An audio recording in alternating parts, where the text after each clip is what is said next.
Alright guys, welcome back to another tutorial in Constructoo, and in this video I want to talk to you guys a little bit about animation and how it works differently with the different items in the game. So what we just did is we imported a tile set or a sprite sheet. Now typically a sprite sheet is going to be something like this. It's going to be a bunch of images that you're going to play one after another. So this is our dude we're going to use later, and as you can see it starts off with him standing and slowly transforms to him running, and once we play these images right after each other it's going to look like he's moving into a run. But if you're thinking about it, we don't want this to happen with the world. We don't want the ground like changing images and moving around or doing anything stupid like that. So what we need to do is we need to tell Constructoo to treat the world a little bit differently than you would treat like a moving character or an enemy. Now we're basically going to say don't animate this at all. So how do we say that? Well, with all of this loaded up in this window right here to the right called animations, select default animation. Now this is basically the settings of how do you want these tiles to be animated.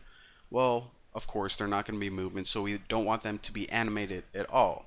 So for this animation speed in your default properties, and again make sure that you have this default selected, change it from 5 to 0. Basically saying whenever we have like a piece of the ground or a platform that the dude's gonna hop on, don't change it to another frame or another image, just keep it the same. So default speed 0, we're good to go. Now anytime we use these images they're not going to be moving around or changing. So now we can actually close this out, and as you can see the first image appears on the screen. So again, these are the pieces that we're going to be able to snap together and make the world for the dude. So let's go ahead and do that right now. Now, this image right here actually isn't the one I wanted to use. I wanted to use a different frame in that tile set. So in order to change it, if I select it, what I'm going to do is put initial frame to 1 and hit enter. And as you can see, I don't know if you guys could just tell, but it changed slightly. Here, let me show you guys again. There is 0, keep your eye on that tile, and there is 1. So this is the one I'm going to use for that first piece of the platform. And actually, if you want to make more pieces of this, then what you can do is, once it's selected, hold down Control and click and drag this. And just go ahead and do it again. And alright, so this is looking kind of like a ground, but obviously these pieces are all the left edges. So what we actually need is a center piece and a right piece. So go ahead and click the center one, and the frame for this, we can actually change this to 10 and hit enter. And obviously with your sheet, you're going to have to look what image goes where, but for now I actually just remembered them. So the middle one is 10 and the right one is 13. So hit enter and look at that. And also another shortcut that you can use is, if you don't remember all what number corresponds to what image, like you probably don't, what you can do is you can actually just take any of these and double click it, and then you can see all of them real quick.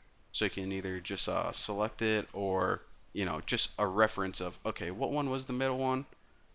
Oh yeah, it was 10 right here. So so basically, now that we have all of these tiles imported, the next thing I want to do is move them all together so we don't have this weird gap in between. So let's just say we're gonna put this here to start, and I'm just gonna take this and let me try to get it perfectly. All right, I don't know if they're really lined up.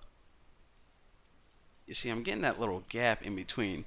So what you can do to make this like 1,000 times easier is this. Now on the top bar, and maybe I should just wait to the next time.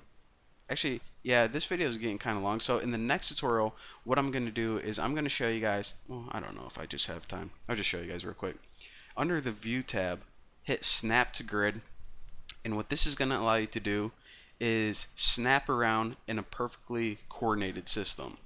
So if you select this first one, and let's say you want to move it right there, then select this second one, it's going to it's pretty much going to turn your game into an invisible grid and allow you to move these tiles only within that grid. So now you can see you can easily snap that baby perfectly where you wanted it. So now that we got these snap perfectly where we wanted it, you might as well leave this on right now because it's not really hurting anything right now. And also, if your tiles are a different size, then you're going to want to change that right here. But I know mine are each 32 by 32. So, or, um, what's it called? When a number goes, these numbers are divisible by 32, like 64, 16. So, that's why I chose that. But anyways, this tutorial is getting long and my mouth is getting dry actually. So I'm gonna go chug some water. You guys practice snapping your world together, and in the next video, you know what we're gonna be doing? Adding that player. It's gonna be awesome. So I'll see you guys then.